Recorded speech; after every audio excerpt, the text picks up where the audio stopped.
In primetime news this evening, warning, health experts say the worst is yet to come as it relates to the spread of COVID-19. No more, political parties put lid on motorcades. And widespread flooding as Jamaica feels the effects of Tropical Storm Laura.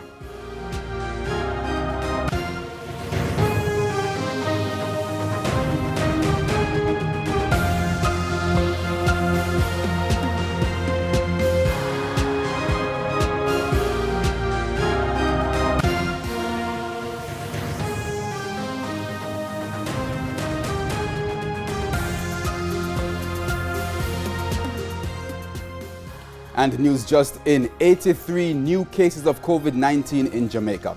Good evening and welcome to Primetime News, live on air and online at onespotmedia.com. I'm Herman Green. And I'm Janella Precious. Also this evening, we have the top business stories, sports commentary, e-prime and weather. But before the break, the feedback question. Our question this evening, what methods would you suggest politicians employ to campaign while observing the COVID-19 protocols? You can share comments online, facebook.com/Television Jamaica and tweet us at Television Jam.